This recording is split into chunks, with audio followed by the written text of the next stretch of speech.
Today's video is going to be a little bit different. I have my client success manager over here. His name is Devon. Why don't you go ahead, introduce yourself and what you do at Acquisition. Sure. Hey guys, my name's Devon. Like Matt said, I'm a client success manager over at Acquisition.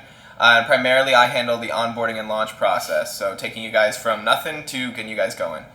Amazing. So in this video, we're going to talk a little bit about the back end of the agency processes, how he came in and changed the onboarding process. And sorry, we're a little bit big. I don't have any other lenses, and we're not mic'd up properly, so you're gonna have to bear with the audio quality. It should be fine. And there's no prompts. We don't have any questions or any talking points or scripts.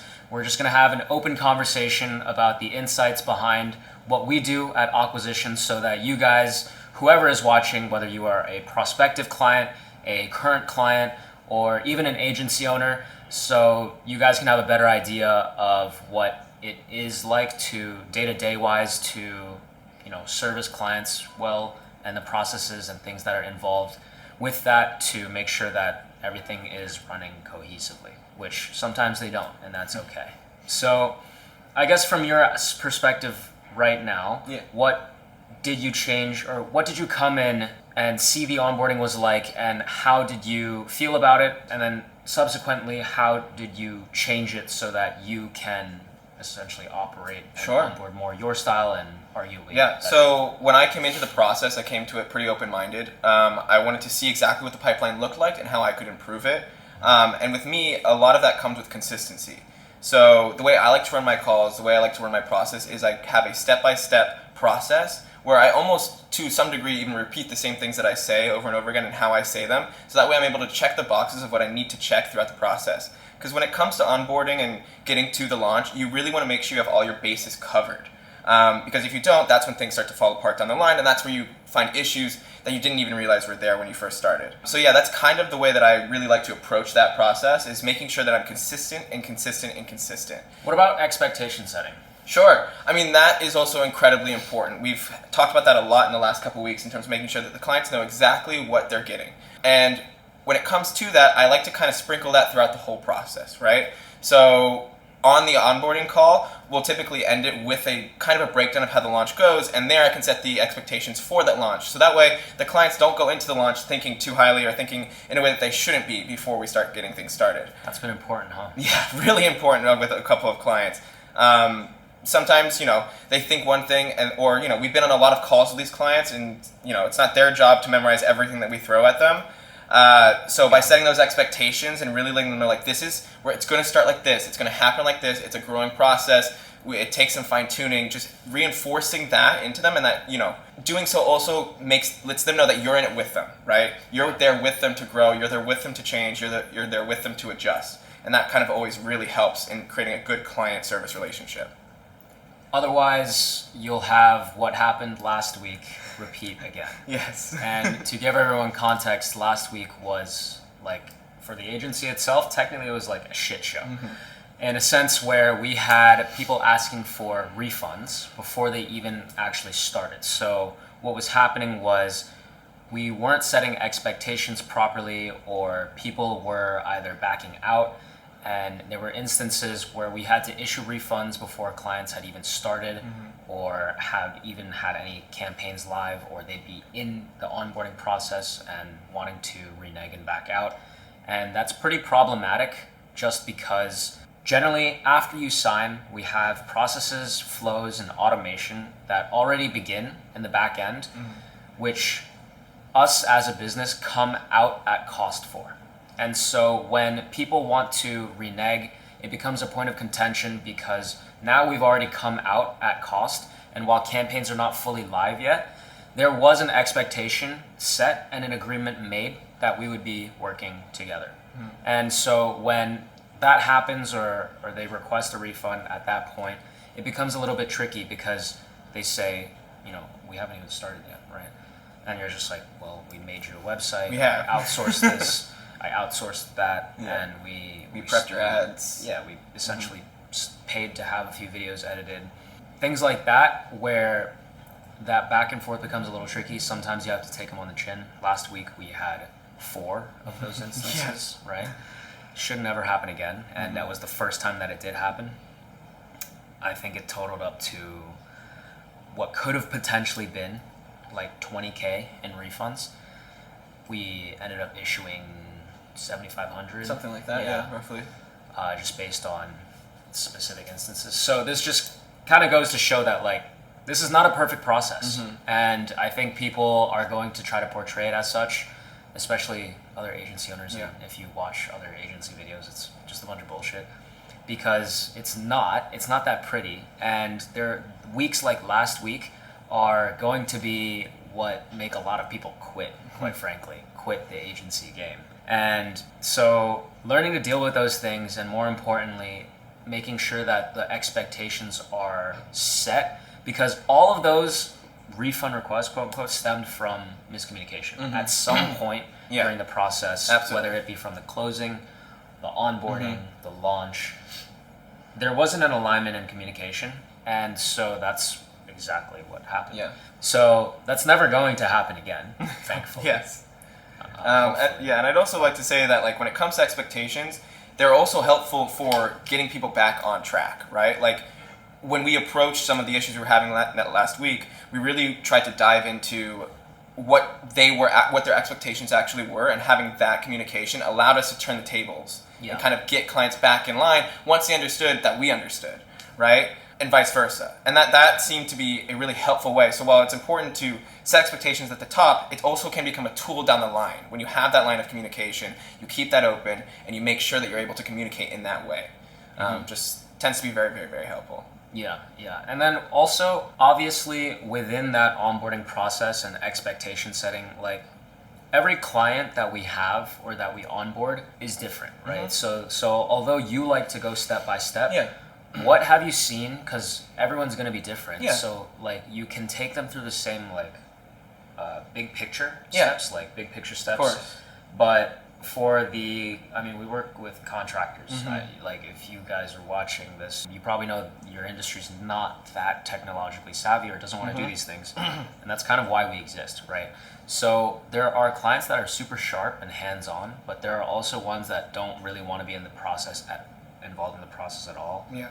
How do you differentiate your onboarding steps or your process to accommodate both types of client avatars? Sure. So I find when it comes to that, clients are usually concerned about two things. They're really concerned about communication, and they're really concerned about ownership, right? So when you're dealing with a client that has, is less tech savvy, maybe doesn't want to be as involved in the technical issues or the technical standpoints that you have to deal with, what I try and do is I adjust the process. So yes, we are perhaps more in control of everything technologically, but I keep that line of ownership up with them. And that involves, being openly, constantly communicative with them. That involves, if they want page access, we provide them with page access.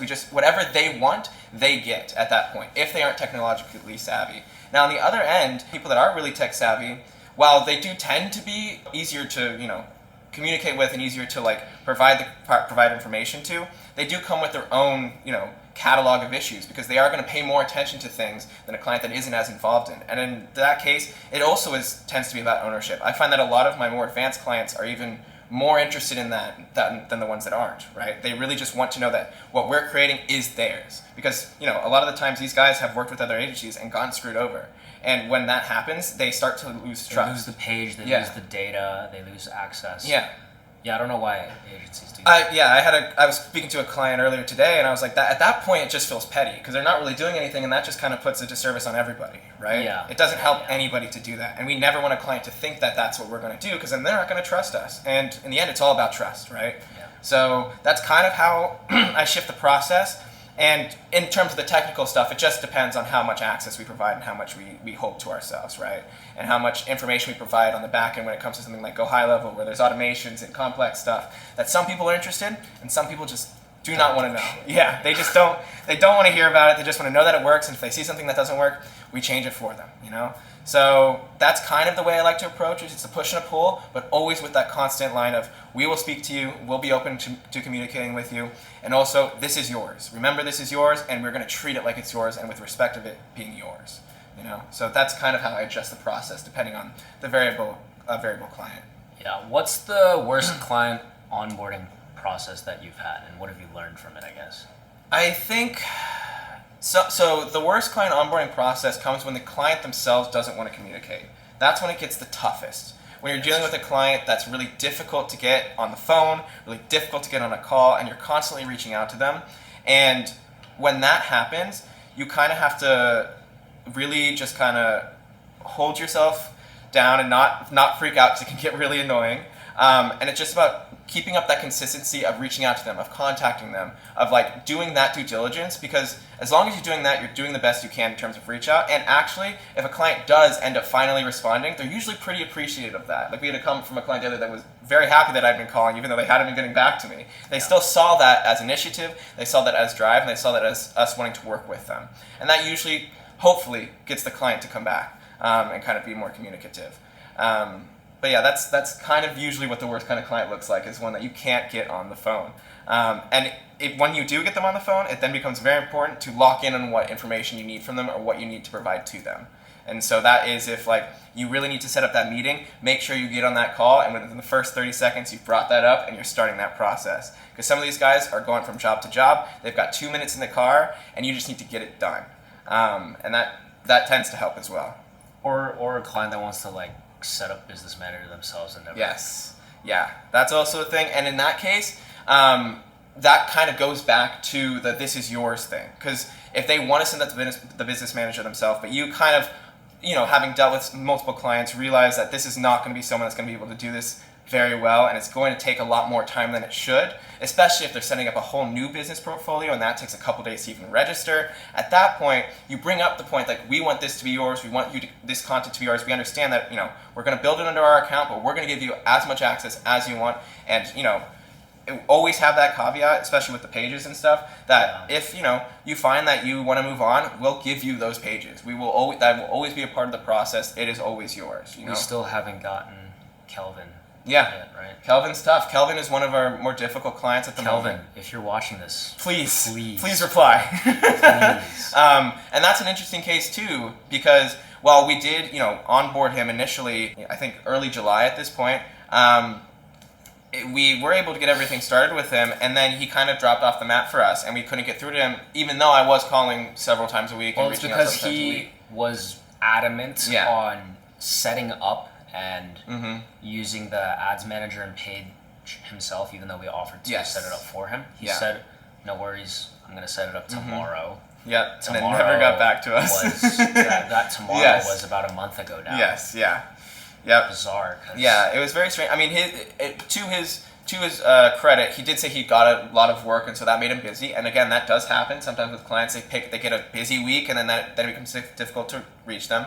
That's why the reach out over multiple weeks can be helpful, because you just got to catch them at the right time at the end. But what also happened with Kelvin is, because it's been so long, when we finally were able to reconnect with him, you might have to restart that onboarding process. You might have to restart that, like, even the intro process, because at that point it's been so long and these guys have worked on so many different things that he couldn't remember exactly what we put together, exactly what the plan was. And that can be really frustrating, but you have to be okay with that, and you have to just like kind of take that on the chin. I don't think we can let that happen again though. Yeah. It's just like it's a very convoluted process. We need to like put our foot down a little bit more in that case, where it's like, yo, look, we've had this happen before. Yeah. It ends up dragging out the process like it's been like 45 days, it feels like. Yeah. It's like, he's paid, we want to get him launched. We still haven't gotten him launched because he wanted control, ownership, even though we offered to set it up for him and everything like that. So that's still an outstanding issue for this week that we're still going to deal with. Definitely. And try to follow up with, but it kind of goes to show that, this is a learning process. This is what it looks like, right? Yeah. Like, it's not going to be perfect. No. These processes are not perfect. Our onboarding process it's good, I'd say, but it's not perfect, because obviously we have Kelvin, right? And so it continues to improve, and as long as I think we continue to adapt, then everything will be okay. And for the most part, everyone is happy. And if anything, Kelvin is a case study, because we've learned a lot from having to deal with this in terms of how to readjust our process and how to be more vigilant when we're dealing with a client like this. You need to have these problems in order to know what to do and not to do processes-wise. Otherwise, it's just going to happen. You're going to get rinsed by your own clients, which is not what you want. Yes. So. And trust your gut when you first meet a client as well. Yeah, I found this guy is this type of avatar. Yes, yeah. This guy will be a stellar client. This guy is super sharp. He already knows how to use Go High Level in the CRM. He's going to close like a demon. Yep. or this guy we're gonna have to do everything for. We're gonna have to make sure that he's dialing. Yes. Right. We gotta stay on top of him for that. Mm-hmm. So there are like I feel like we're able to prejudge now. To a degree, yeah, I would say so. Every single time we get on call, we can prejudge like, oh, these guys are gonna be good, or these guys are gonna be really hands-on, or these guys are gonna be good, but we don't know if they're gonna get results unless we stay on top of making sure that they know that they are getting leads, right? So I think that pretty much sums it up day-to-day wise. Yeah. Is there anything else you want to talk about? I mean, it can be a grueling process, but you just have to stay on it, and you just have to, always put your best foot forward, always try and be there for the client in the way that they want you to be there for them, but also stand your ground when it comes to things that you know aren't possible, and just always be truthful with the client. I find that to be very helpful and very straightforward. How you build a good client relationship. Yeah. Any last message to any of our current clients? We love you.